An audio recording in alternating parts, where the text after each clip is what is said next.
کہ اللہ تک پہنچنے جس کو کہتے ہیں، اس کے لیے بھی جو سائن بتائے گئے ہیں، جو سڑک بتائی گئی ہے، جو میپ روٹ دیا گیا ہے، اس پہ جو چلتا ہے آدمی تو انشاءاللہ پہنچ جاتا ہے۔ لیکن جو پھر اپنی طرف سے شارٹ کٹ مارتا ہے، اپنی مرضی کے ساتھ چلتا ہے اور پہنچنے کی کوشش کرتا ہے، وہ پھر ہمارے جیسے ہی ہوتا ہے بیچارہ۔ اللہ تک تو کہاں پہنچتا ہے، کسی اور جگہ پہنچ جاتا ہے، خوش فہمی میں رہتا ہے کہ بھئی میں صحیح کام کر رہا ہوں۔ بس یہ ایک اصول یاد رکھیں، ہم سارے ماشاءاللہ اس راستے کے مسافر ہیں، تو اگر اللہ تک پہنچنا چاہتے ہیں دوستو، اس اصول کو پکا کر لو، جو میپ، جو روٹ اللہ سبحانہ تعالیٰ نے بذریعہ قرآن اور ذریعے اپنے آخر زمان نبی صلی اللہ علیہ وسلم ہمیں عطا فرمایا ہے، ہمیں دیا ہے، اس روٹ سے نکلے نہیں، بت کے نہیں، سوال ہی پیدا ہوتا ہے ہم اس راستے پہنچ سکیں۔ بس یہ اصول ہے کہ تو اللہ سے مقابلے میں کھڑا ہے، اور اللہ کا جو دشمن ہے تو اس کی تائید کر رہا ہے، اس سے تو حلف کے ساتھ اللہ سے مقابلہ لگا ہوا ہے۔ کہتے یہ کیسے؟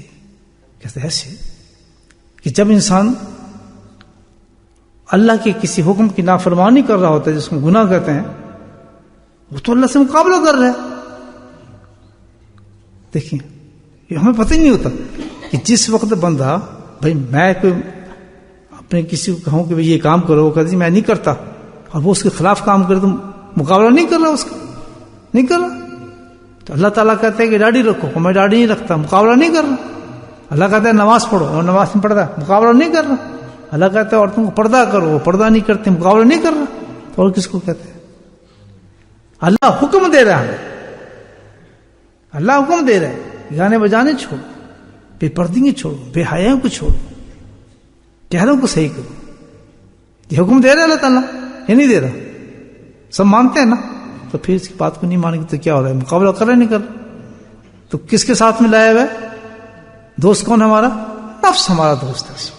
اللہ اکبر، جو اللہ کا دشمن ہے وہ ہمارا دوست ہے، اس کے ساتھ مل کے ہم اس وقت، جس وقت بھی انسان کسی گناہ کی طرف مرتکب ہوتا ہے تو اللہ سبحانہ کے سامنے وہ کھڑا ہو کے لڑ رہا ہوتا ہے اللہ تعالیٰ سے۔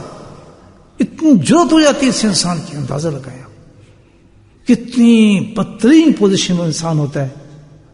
اللہ نے بعض دفعہ یہ مقابلے انسانیوں کی شکل میں دکھائے بھی اور ہمیں قرآن میں بتائے بھی کہ کوئی بھی نفس پرست انسان جو اپنے نفس پہ چلتا ہے، اللہ کے مقابلے کھڑا ہے، نفس پرست کسی حالت کے اندر بھی اللہ تک نہیں پہنچ سکتا اور آخرت میں کامیاب نہیں ہو سکتا۔ اس کامیابی میں شرط یہی ہے کہ اللہ کا مقابلہ چھوڑنا پڑے گا اور نفس سے دشمنی کرنی پڑے گی۔ بولے سبحان اللہ۔ یہ ایک بات خیال آئی ہے مجھے اپنی اصلاح کے لیے کہ ہم نفس پرست آدمی ہیں، کوشش تو بہت کرتے ہیں، ذکر بھی کرتے ہیں، فلاں بھی کرتے ہیں، لیکن اس سے اللہ ملتا نہیں میرے بھائی، تسبیحوں سے نہیں اللہ ملتا، تسبیحوں سے نہیں اللہ ملتا، ذکروں سے نہیں اللہ ملتا۔ اللہ کس سے ملتا ہے؟ نفس کی مخالفت سے ملتا ہے۔ جس وقت آپ کو نفس اللہ کے سامنے کھڑا کرنے والا ہو، یہ کتنا زبردست یہ دشمن ہے ہمارا، آپ اندازہ لگائیں کہ وہ آپ معمولی دشمنی نہیں کراتا ہے۔ کس سے دشمنی کرا رہا ہے؟ سوچیں کس سے کرا رہا ہے؟ اپنے رب سے کرا رہا ہے۔ بتاؤ کچھ سوچ سکتا ہے؟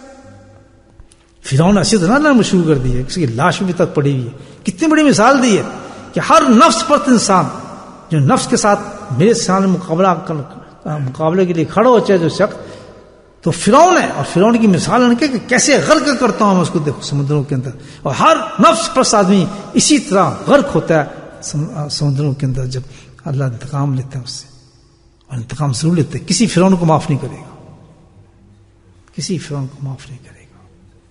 بس ایک بات ہے اللہ تعالیٰ کی، یہ نبی کریم صلی اللہ علیہ وسلم صدقہ ہے ہمارے پر، کیا ان کی امت ہے، بس یہ ایک ہے صدقہ ہے کہ وقت دیتا رہتا ہے اللہ تعالیٰ، انسان بندہ بنے، مجموعوں میں بھیجتا ہے، ذکروں میں بھیجتا ہے، باتیں سنواتا ہے کہ بھئی اب بھی اس کو عقل آ جائے، انسان بن کے نہ یہ دین پر صحیح چلنا شروع ہو جائے۔